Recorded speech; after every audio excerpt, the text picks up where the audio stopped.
Welcome back to the Lehigh Valley Arts Podcast, where we will explore the local arts, culture, and community in the Lehigh Valley. We'll be doing this through conversations with individual artists, administrators, and organizations. We'll discuss all types of mediums with the goal of enriching local arts culture. Hi, everyone, and welcome back to the Lehigh Valley Arts Podcast. I'm Elise. I'm Elizabeth.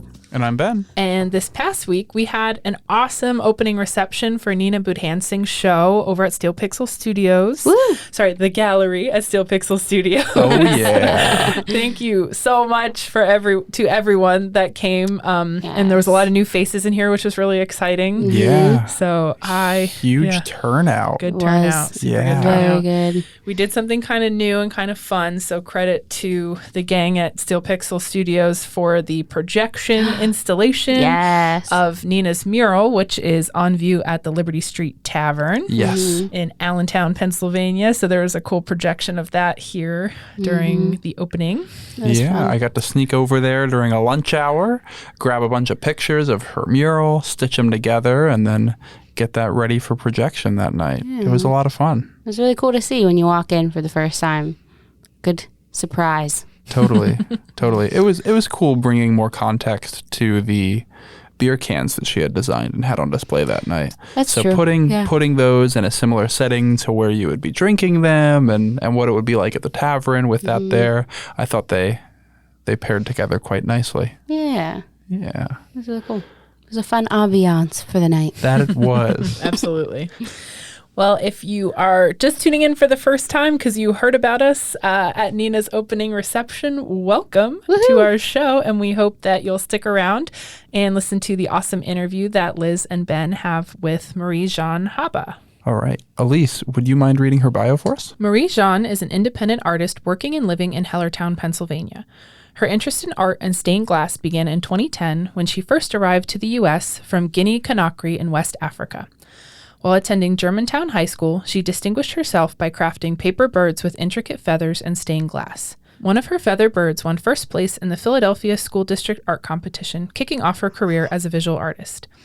Upon graduating, she attended Community College of Philadelphia, where she continued studying English as a second language. Jeanne then transferred to Shippensburg University, where she majored in French language and culture, while engaging with many art courses, including art history, three-dimensional art, and ceramics. After graduating from Shippensburg University, she felt torn between pursuing a career as a translator and exploring her passion for stained glass and painting. She made a studio in her basement, a sanctuary, where she was able to express her creativity and dedicated herself to making art from an international perspective. Marie Jeanne's artworks are inspired by her early experiences in Guinea Conakry, as well as by West African perspectives on life. She draws from the region's spirituality and the concept of sacred femininity. Heaven is under the feet of women, according to the Islamic belief, a popular saying across West Africa. With this in mind, Jeanne's artwork depicts the female figure. Her work explores the mythology, spirituality, and representation of women in her culture.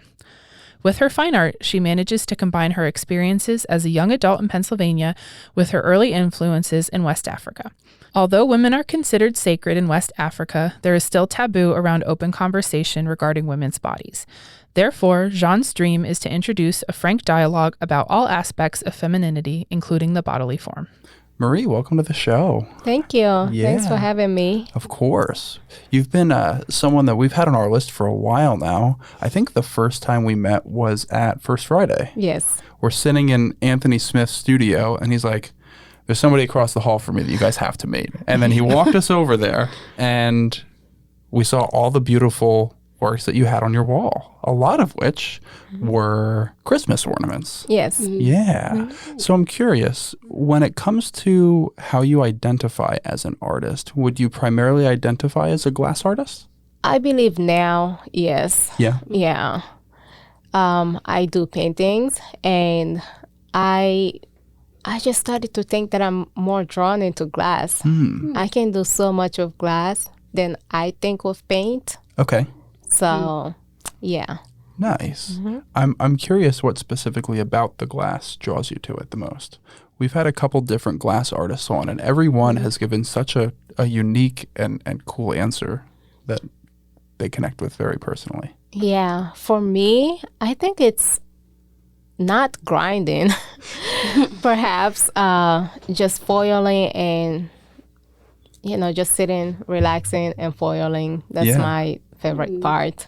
That's awesome. Yeah. Yeah. When it comes to grinding, I feel like, oh my God, I have more work to do. It's like it's kind of like a chore for me. Sure. Yeah. Sure. What does your process look like when you come up with a new idea or a concept that you want to explore in the medium of glass? So I think about it first and come up with an idea, and then I sort of manage to have a picture in my head. And sometimes I draw, kind of like sketch. Sure. Not really good at drawing. So I sketch, and then sometimes I just don't. I just draw on the glass and just cut it. Yeah. Very cool. Yeah. So what is the process like to draw on glass? Like, is it just using did you have to use anything in particular to do that? I use a Sharpie. Okay. And just go with what's on my mind. Okay. It seems like a picture is just clear to me. Yeah. I know it's right there. I know exactly how I want it to come out. And that's what I draw on the, or sketch. Okay. Yeah. Is it like a layering process then, or is it more of a forming it together as a whole piece? No, it's a layering process. Okay. So, that's okay. So this takes me back. So this takes me back to when I first arrived in the U.S. And I attended a glass after school program. Yeah. So that's when I started to do stained glass. So after graduation from college, I worked at Coach because I wanted to pursue fashion. And cool. yeah, so but then I ended up just quitting and just focus on art because I was doing both of them at the same time, and I was bored of the traditional stained glass, so I kind of wanted to create something new, and I came up with an idea of glass on glass. Yeah. Yeah, that's awesome. Well, your pieces are beautiful. Thank you. I love the colors that you choose and the color palettes that you use. Also, the fact that a lot of them typically are typically female in your works. Is there a particular reason as to why you choose to go in that route? Yes. I just believe that women are not as respected as they should be. Yeah. They deserve more. And I just felt like women more so represents my culture. Women, they work really, really hard. Yes. And it's a lot on a woman. Yeah. Not just the body, it's also like the responsibility. Sure. So that's why I'm focusing more on women, and these ideas just come in mind. Oh, that's Yeah, so cool. it's not like, okay, let's do a man today. Sure. No. Sure. Yeah. I only see a female figure, and I'm fascinated with the female body. So it's Yeah. like Very cool. it's very interesting.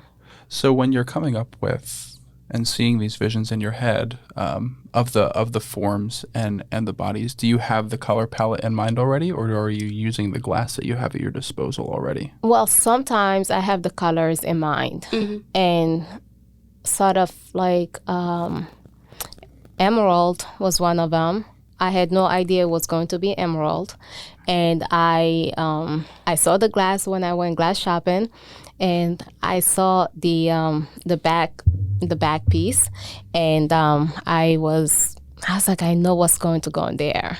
Oh, that's awesome. I already know. Oh, that's so cool. Yeah, so I picked the glass, and I knew it was going to be emerald, and I just saw the image. Yeah. Very cool. When you see the images, then do you see then you do see the colors already in mind, or did you have to tweak it? Like he was kind of asking that, I guess, but do you tweak it based on what you have then, or is it already in your brain what you want it to be? Yeah, well, sometimes. Oh, okay. Yeah, it's just sometimes I play with the colors that I have, the glasses that I have available, but most of the time it's also I know the colors. Yeah. Yeah. So how long does it typically take to make one piece? Depends on the size. Yeah. And depends on the details. But the first lizard took me about a week to put everything together. And the second lizard took me a day. Oh, wow. Yeah.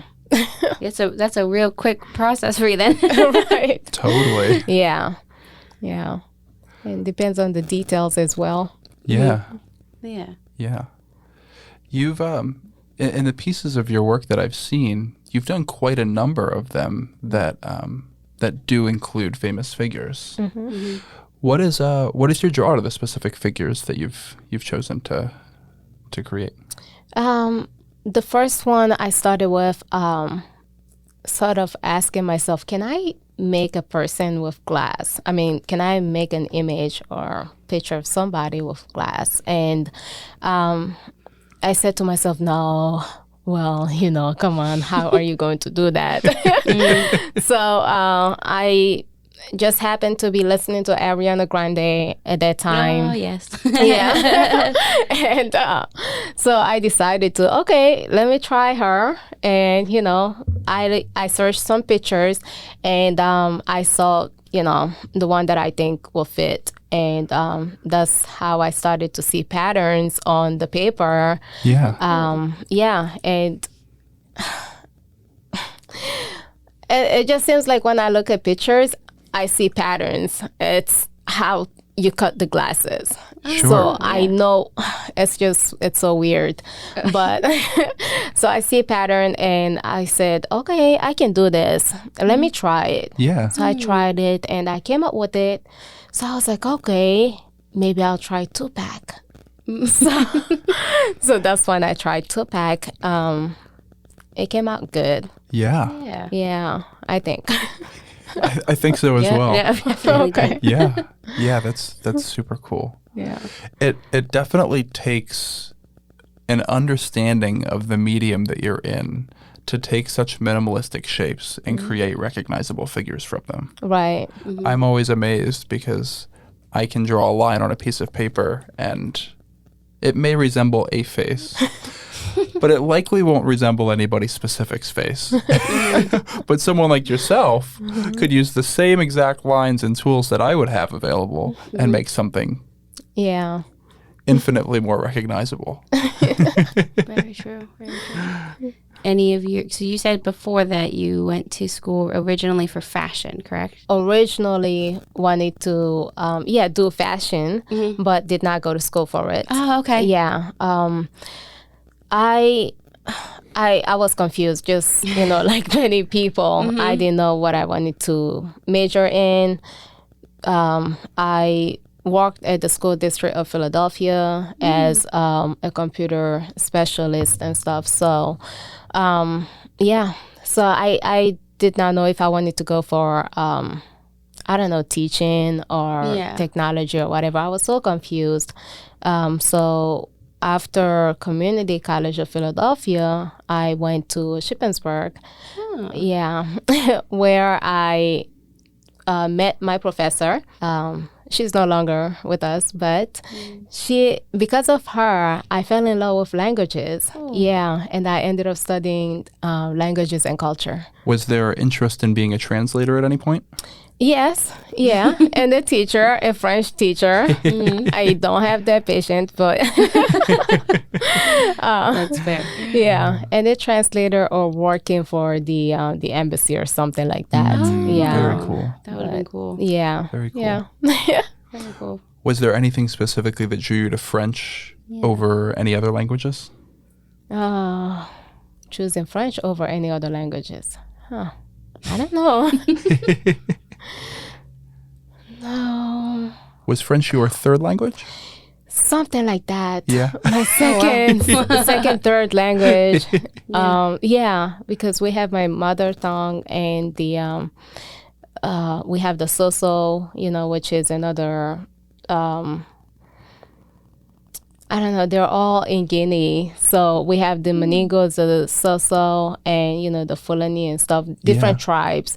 So, for example, my mom, she speaks all the languages, and I only speak Maningo and Soso and French, you know. Got it. Yeah. Yeah. So Only speaks 3 languages. It's fine. that's good. That's good. No, Yeah. that's most people can't even speak more than 1 language, so that's Right. very impressive. Yeah. So Yeah.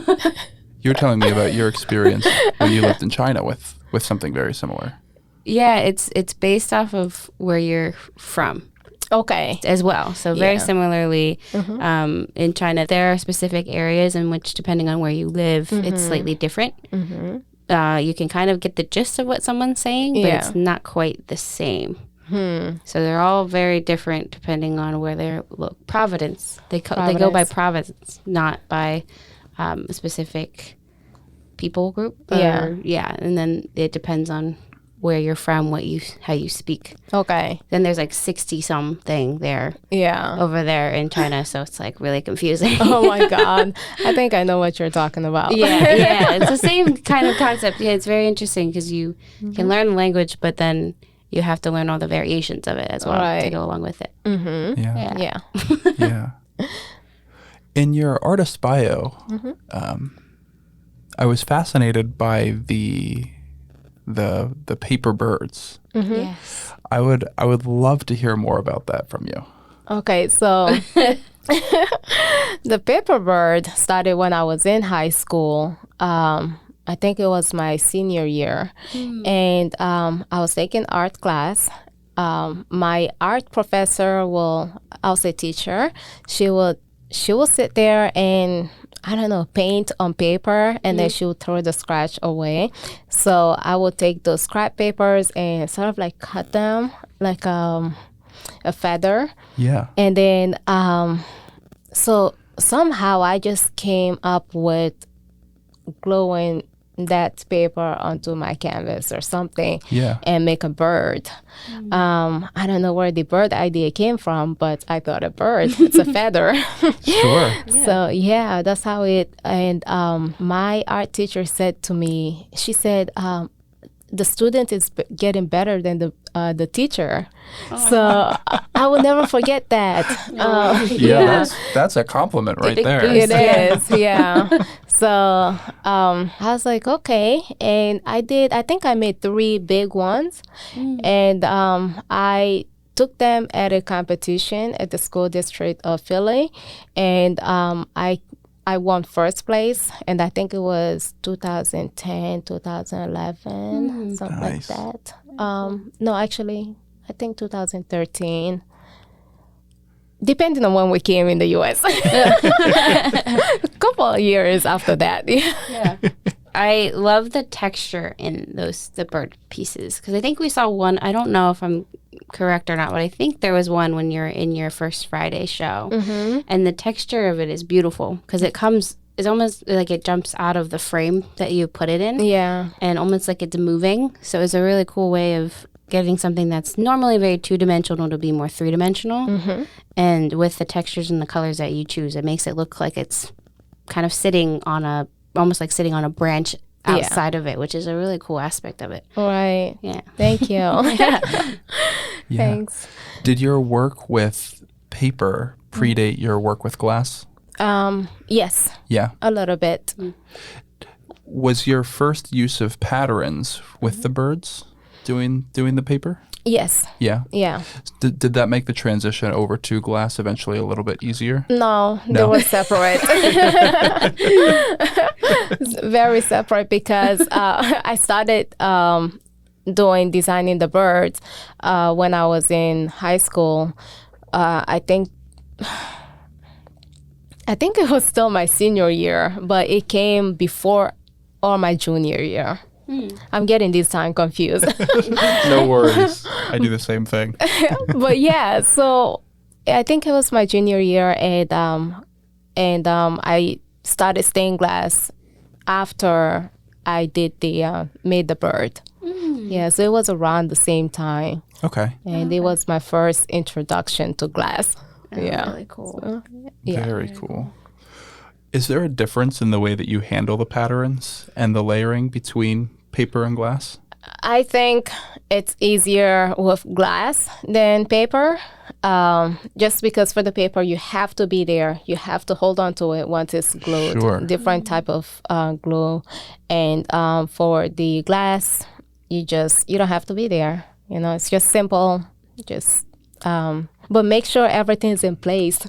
You can't just put everything on Totally. the glass and just leave. You have to design it and make sure they're straight as well. Yeah, that makes sense. Yeah. Very cool. Well, you've talked about painting, paper, and glass now.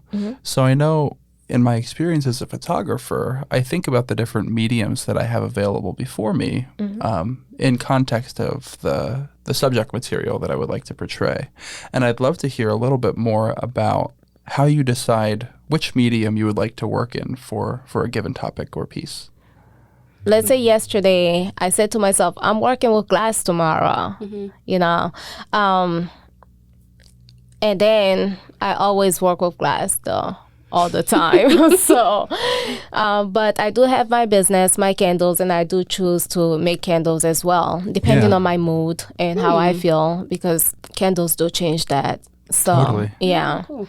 Yeah. Whenever I kind of feel strong-minded, I work on glass all the time. Okay. Yeah. And because of stress as well, you have to be careful. Don't cut yourself. So, Oh, definitely. Yeah. yeah. So I do have days when I make glass and days when I make candles. If that's what you're asking. Yeah, that's awesome. Okay. Yeah.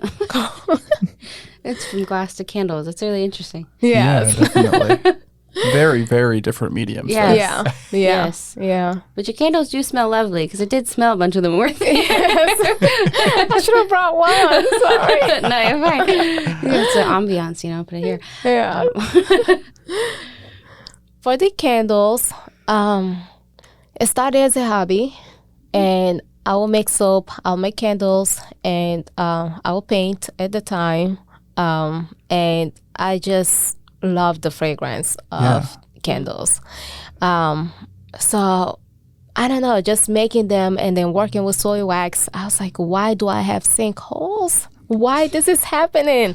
So I was shaking all the time, nervous, but it kept me interested, and I just kept researching, going for it, and I would give it to people, family members, and their feedback was so good. They were like, make more candles. I want to smell that. Wow, I didn't know. Yeah, so it was really nice. And the beginning of this year, I decided, okay, I'm going to create an LLC. So that's how it all began. Yeah. Nice. Yeah. Nice. Yeah. What kind of scents are you most drawn to? Well, my all-time scent is eucalyptus, spearmint. Yes. Yes? Okay. Totally. Yeah. And right now, I like hazelnut and coffee. Oh my God, yes. It smells so good. Nice. Yeah. Those are my two favorite ones. Very cool. Mm-hmm. What is the candle making process like? You have to know your dimension, the ounce, the size, calculate everything. That makes sense. Yeah. But it's simple. Heat up the wax, if you want me to get into details. Sure. Why not? I would love to. Heat up the wax, pour the fragrance, and pour into a vessel. Okay. But you need to calculate. So, yeah. Now, in making a mixed drink, I know that a little of one substance can go a very long way. Mm-hmm. So, how much of these fragrances are getting mixed in? Like, is it like a drop or two here and there, or is it like a significant amount of these liquids being mixed in? Yeah. So, when you say mixed, do you mean two fragrances being mixed, or just or just the fragrances being put into the wax? Okay, so no, I use 12 ounce of fragrance into any type of ounce of vessel that I have for the wax. Yeah. So Yeah, so that's a lot. Oh, that Yeah. that Wow, is that's a lot. more than I was expecting. Yeah, and Yeah. it smells very strong for that reason. And because I'm using all natural wax, and so the fragrances, I make sure they smell strong because I would like a strong candle. Yeah, Yes, definitely. strong scented candles. Yeah, Definitely. Definitely. yeah. That makes sense. But you can do 10%, 8%, depending on the wax that you're using as well. Got yeah. it. I'm assuming also depending on how strong the fragrance itself is as well. Yes, correct? Yeah. yes. That would make sense. Yes. Some fragrances are stronger than others. Yes. Yeah. Yes. Eucalyptus tends to be a very strong, pungent Yes. smell. Yes. But it smells so good though, so it's fine. It does. Yeah. So looking in your bio, I noticed that part of when you went to school, you also studied ceramics. Is that true? Mm-hmm. Is that something that you've ever thought of diving into more so, or is that more of something you just kind of tried out and maybe didn't like as much? No, I love ceramic. Yeah. Yeah, I do ceramic with somebody special. Oh. Yes, it's supposed to be every Monday. We haven't done it in a while, but Okay. yes, I do ceramics with her, and she is amazing. really cool. Yeah, I love ceramics. I fell in love with it in college. Yeah? So yeah, but I couldn't buy the wheel or Yeah. the kiln. They're so expensive. Totally. Yes, they're very expensive. Yeah, but yeah, I do. Yeah. So when you're doing your ceramics, is there anything in particular that you are drawn to making, or is it similar to your process of when you make glass where you have a picture in your mind and this is what I want it to look like? Well, sometimes I have a picture in mind, but it doesn't come out that way. Okay. I haven't done it in a while. Oh, So yeah. I feel like that's what a lot of people say when they do ceramics. It doesn't come out exactly the way they wanted it to in their brain. Yeah. Especially once you put it in the kilns as well, and then from it coming out, and then from you either whatever glazing it or painting it or whatever you choose to do, it's never going to look exactly like you Yes. want in your brain. It's a surprise. Yeah. Yeah. That's very cool. Yeah. I've always wanted to learn ceramics, so I wanted to ask. It's pretty cool. Yeah. Yeah. See, again, it's one of those things I don't have. It is very expensive to get all the pieces in order to do it. So it's not something you just pick up and try out for fun. Right. Yep. I agree. How long have you been operating as an artist in the Lehigh Valley for? I was doing it at home after college. So it's been almost 3 years. Okay. Yeah. Very exciting. Yeah. So what has been your favorite part of being in the Lehigh Valley art scene this far? I think my favorite part is meeting people. Yeah. Yes, that's my favorite part. The first Fridays are good, Totally. and Yes. that's where I met you guys. Yeah. So, but yeah, it's really nice and quiet around here. I definitely enjoy it. So, yeah. That's awesome. It's Yeah. nice, though. Do you still have the studio at your house as well? Yes, I Yeah. have my studio at home. I used to work in the basement, and really nice and cozy. And I switched it once I started my candles, and I started to make candles in the basement, nice temperature. And now I am making glass upstairs and in my studio. So yeah, Cool. That's yeah, awesome. yeah. That's really cool. Thinking about it, there's so many materials that you must store everywhere in your house. I have space for everything. You have to be really organized. Yes. And sometimes, most of the time, I get rid of stuff, because you have the trial phases, and Yeah.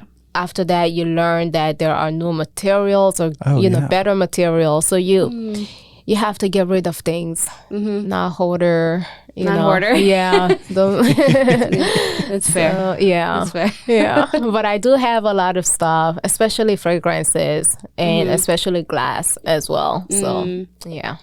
That's awesome.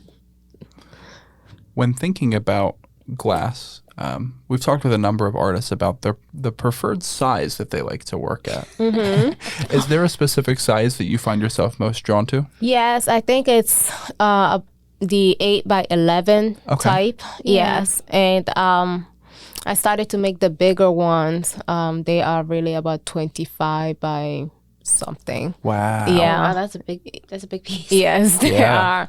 But right now, I am going back to 8x11. Yeah. Understandable. Yeah. That makes a lot of sense. Yeah. When you're cutting out the shapes, what does that look like to do? Because I don't feel like you can't just cut it like you normally would cut like a piece of bread or something. No. No, but you have to hold the cutter like really straight, and you have to add some pressure to it to hear it sort of like cutting the glass. It's different because you also have to cut the patterns, and I choose specific spots. For example, if I am making something like emerald, I choose one leg, and then I say, okay, I want this one leg to be right here because I want that color of the glass. Like I want that part. Yeah. And yeah, that's how I do it. That makes sense. Yeah. That's super cool. Yeah. Okay, I don't know if this is the same either, but when you have different colors, I'm not sure if they have a different, I don't want to say thickness to them, but they have a different structure to them based on the color. Is that correct? Yes. Does that alter how you work with each piece as well? Yes. Okay. Yes. Some spots also have like, some glass have spots that have texture. Yeah. And some of them are smooth, and if you're cutting where the textures are, it's totally fine, but you need more pressure. Okay. Yeah. And sometimes you just want something that stands out. And for me, that's texture on the glass, depending on what I want to emphasize on. Okay. Yeah. Yeah. How often is it when cutting a piece that something goes wrong and it ends up breaking? Oh my gosh. That happens most of the time. Okay. Yeah. You're like, oh, Yeah. cow. Yeah. I'm curious because budgeting for materials for different art projects varies greatly depending on the medium. Yeah. And I'm curious how budgeting for glass works because I breaks.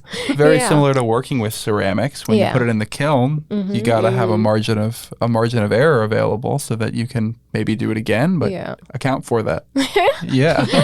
So there is this technique that I am coming with, and hopefully it will be at the first Friday the next first Friday in December. Yeah. So it's a new technique.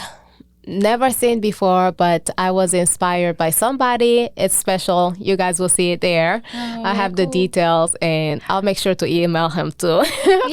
But I'm going back to your question, is that when I make a mistake with the glass, I use that glass for the project that I am about to start. Oh, very cool. Yeah, I just thought of this idea, and then I said, oh my gosh, it's sort of going to be a mixed media thing. Oh, very cool. That's super cool. Yeah. So no wasting glass. Yeah. It helps with the budgeting. Yeah.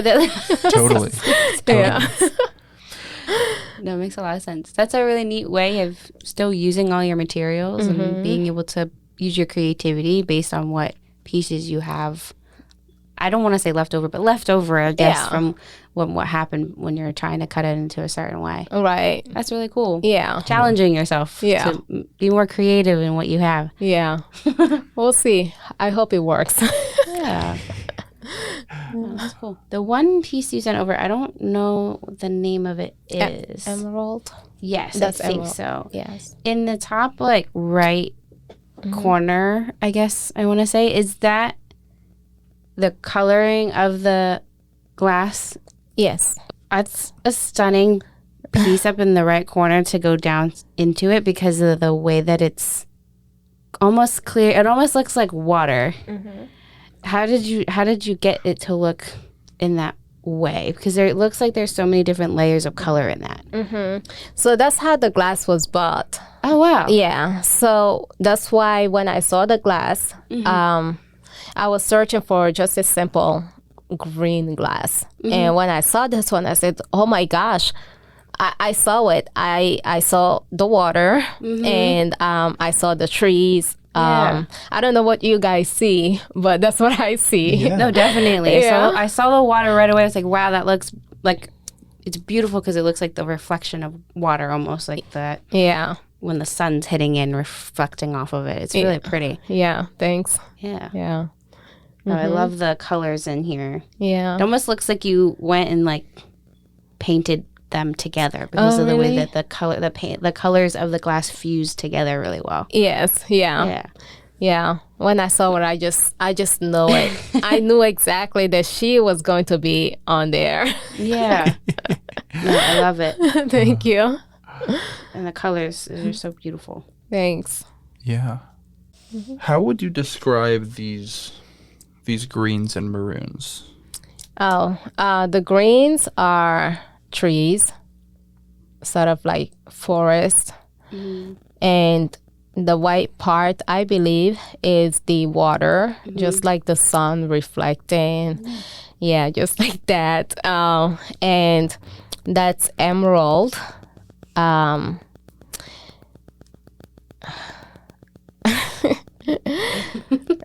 Emerald is named after my my birthstone. And yeah, so she's really connected to me somehow. Oh, cool. Yeah, and I feel like emerald is me when I'm balanced, like, yeah, when I'm just in that mood of, okay, no drama, no, no, not too happy. I don't know, but it just feels calm. Yeah. So when I'm balanced, I just feel calm and just relaxed and sort of like in meditation mode. But yeah, that's me when I'm in that, I guess like describe it as that's me within. So yeah, definitely. the whole process, everything together, decided to call it Habaism, which is my last name. And because I like it. That's it's fun. I never thought I would say this is so. Because I wish that one day, people will see this and they will recognize my work. Yeah. And, I just, when I start to inspire people, and I feel like that moment and that movement should be called Habaism. Habaism. So, yeah, I love something like that. that. I love it. Oh, that's so cool. Thanks. People will definitely recognize your work. Yeah. It's definitely one of a kind. I don't think I've ever seen anything like your work before. Yeah. Thank you. Sure. Thank Yes. And it's very clean cut too. Like the images that you create on top of the glass are very clean. you. Yeah. Like that's why I was so intrigued before about the whole like, cutting the glass process because you have so many curves in it. Right. I would think that the curves to get them correct Yeah. and equal on each side or equal enough on each side that it's probably a pretty long process for you to do. Yeah. Yeah. I mean, there are some curves that are really hard if they are, very curvy. Yeah. It's really hard to cut them.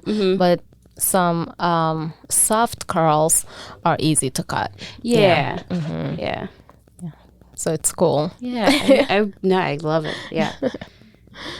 Are there some? Yeah, it looks like there's also a little bit of yellow in this as well. Correct? Like yellow, greens, maroons, some browns. Tones. Yeah. She seems like she's just sitting quiet and meditating. I get that feeling that she's like almost leaning back on her hands a little bit and just kind of taking her surroundings in. Yes. Yeah. Yes. Yes. Exactly. Yes. So is this just one piece of glass underneath? I think you said this already, but like to get all those colors, is that one full piece or is that what the layering is underneath? No, that's just one full piece. Oh, that's such a cool like color combination. Yes. Yeah. The piece that we've been talking about is Emerald by Marie Jeanne Haba. This piece is 24 by 24 inches and it's glass on glass. This piece is primarily green and maroon, resembling an outdoor wooded area. In the upper right-hand corner is a white glass mixed in with the green and maroon. The texture resembles that of water. In the center is a meditating woman who is made of muted yellow and maroon glass. The outside of this piece is made up of a silver frame. Well, when I first made Emerald, she has a sister, and her sister is Liza, and they were both purchased around the same time. Oh, wow. That's exciting. Yeah, and yeah, that's Liza. That's Liza number 2. But that's Liza in the 2 elements. Oh, very And cool. yeah, I like them both because they have Liza is in the water, Yes. and it's like there's wind blowing and she's sort of like tilted the other side just a bit. That was done on purpose because I kind of wanted to match it with Emerald. Yeah. Very cool. Yeah. Very cool. And I assume these are both the same size? That Yes. 24 by 24? Yes. Yeah. I love the hair Thank because it you. almost has that metallic Yeah. look to it. Yeah. And without even you describing it, looking at it, you can just tell that it invokes being in the water, Yes. which is really neat. The way that she's almost standing in it. She's definitely standing in it, and you can tell just by the way that you cut everything. Yeah. I love it. Thanks. I also really appreciate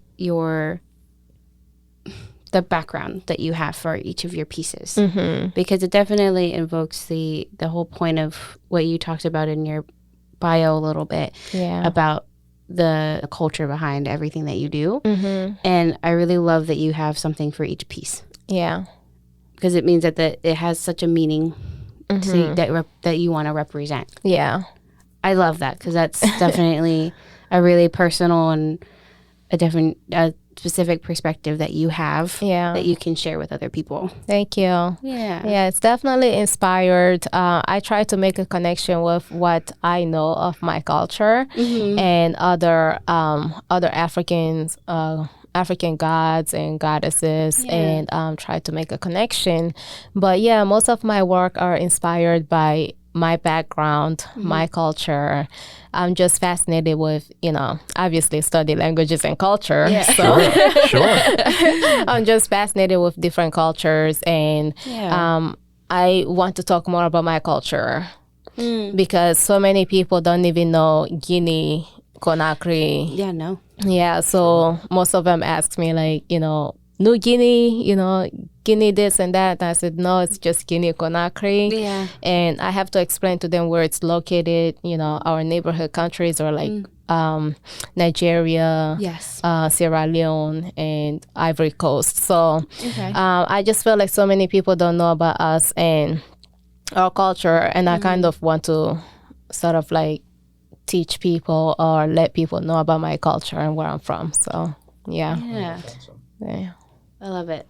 Culture is a really big Yeah. part of people's lives. Right. So I definitely appreciate your passion for it. Thank you. Yes. Yeah. Love that. And when I see like my culture, when I say culture, I see women more than men. And yeah, because just the women being, powerful. Yeah. And it's so much more into it, Yes. There's a lot more. And I don't want that to be seen as a taboo, in my country anymore. I kind of want to stop that. Yeah, of course.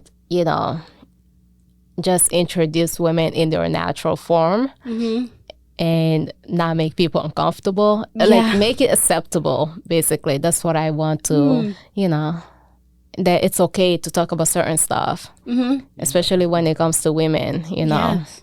So It's natural and it's beautiful in its own way. And to kind of ignore it in of itself is just so sad. yeah, But the way that you're presenting it is beautiful, and it is the way that it should be represented. And You're definitely finding the mediums and to do it in, and for people to understand a little bit better. Yeah. That's why I do it. Yeah. I love it. I love your reasoning behind doing your work. Thank you. Yes, that's amazing. Yeah. Would you like to get into the pieces that you have at Chris Kendall Mart right now? Oh, yeah. Yes, Yeah? You're showing your pieces. Yes, I am. This is my first time. I have been to Chris Kendall Mart before, but I wasn't quite sure what it was before moving around here. Yeah. So we went there, and I believe we bought some ornament, and that was that. So later on, my partner went there with his parents, and then they bought me like this little cute necklace. I love it, but this time I decided to just join because I had the opportunity to do so from the banana factory. So yeah, it was nice. That's awesome. Yeah. Cool. Yeah, it's pretty cool. Yeah. So how did you decide what pieces that you put in? I just decided to take all my artworks there. Oh, okay. Those are what I have. It's not much yet. I'm still working on different ones. Okay. So yeah, my studio is practically empty right now. That's a good. Is that a good feeling? It's a good feeling, right? It's a good feeling. Yes. There are more coming. Yeah. Yeah. Awesome. Very cool. Yeah. Do you have a lot of ornaments there right now? I am working. So I had to take some at the mall. Yeah. I have my candle in this shop at the mall. Nice. And so they are demanding for ornaments. So working on that, taking them there tomorrow. And and I have to get ready for the Hellertown market and, have some on my shop as well. So, Understandable. yeah. It's a lot. So I'm That's creating a lot. That's a lot of places. But that's also, again, a really good thing to have and be in that position. So Yeah. you're just busy, that's all. Yes. Yes. So Have to get more pieces. Yeah. More in ornaments for Christmas time. Very cool, though. Yeah. Well, if people want to see your work right now, they can see it at Chris Kendall Mart. Yes. Where else can they see it? They can see it online. I have some online. Yes, they can see some online at marie-bell-art.com. So, yeah. Nice. Nice. And then you'll have the Allentown Market coming up. Yes. Where people can see that and buy that. Yes. And is it the Lehigh Valley Mall? Which mall? I think, no, it's the King of Prussia Mall. Oh, the King of Prussia Yeah. Mall. Oh, wow. Oh, very cool. Yeah. That's cool. Yeah. That's awesome. It's a big mall. It is a big mall. I get lost in there sometimes. Oh, totally. Yeah. And then people can also see your work at upcoming First Fridays, right? Yes. Upcoming First Friday at the Banana Factory, 6 p.m. So, Nice. yeah. Yeah. That's so Excited. Yeah. That's awesome. Well, thank you so much for coming on the show today. Thanks for having me. Of course. It's a joy talking with you. Yes. Yes. Thanks, Marie Jeanne, for coming in. Here's Brad with our opportunity for the week. Free classes on art and history from a queer perspective are back this December at the Bradbury Sullivan LGBT Community Center in Allentown. Remaining classes in December are Monday evenings, 6 to 8 p.m. on December 13th, 20th, and 27th. They'll be covering topics on Anne Gentleman Jack Lister, Frank Lloyd Wright in Falling Water, and Oz. For more information, you can visit bradburysullivancenter.org. Thanks for tuning in to the Lehigh Valley Arts Podcast, a Steel Pixel original series. Don't forget to like the podcast, leave us a review, and follow us on both social media and streaming services at Lehigh Valley Arts Podcast.